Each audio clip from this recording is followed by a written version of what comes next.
Our TMA members should be interested in BIPA because it has become an area where there are a lot of lawsuits. And if you have failed to comply with the requirements of BIPA, you will find yourself on the other end of a piece of litigation.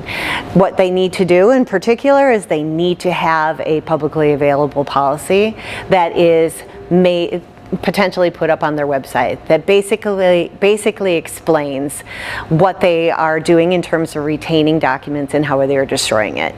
And what we're talking about is biometric information. And the other thing that people need to know is that if you're going to collect biometric data, you need to get informed consent.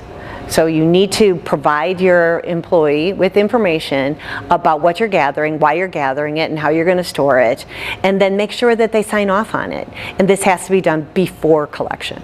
That's the most important thing, is if they comply with the law, then they'll be safe. I think that when a person is hiring an individual, they should provide them with this information in onboarding. And whatever it is that they're gathering, they should spell it out and make sure that it's that the employee understands what it is that's being gathered, why it's being used, and what they're going to do with it, and then have them sign off on it.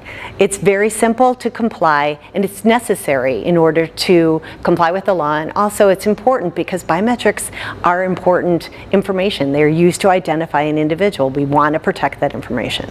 There are two primary ways in which people are collecting biometric information. The first way is through fingerprints, and they're usually using that for timekeeping purposes. Another way, less frequently, and I don't see it as often with our TMA members, is through a iris or visual scan. Sometimes they're also doing facial geometry, or you may be using not just the fingerprint but a whole hand. So there could be palm scanning or that kind of information. But it's primarily being used for timekeeping, and that's because our members were trying to ensure that they were properly paying their employees.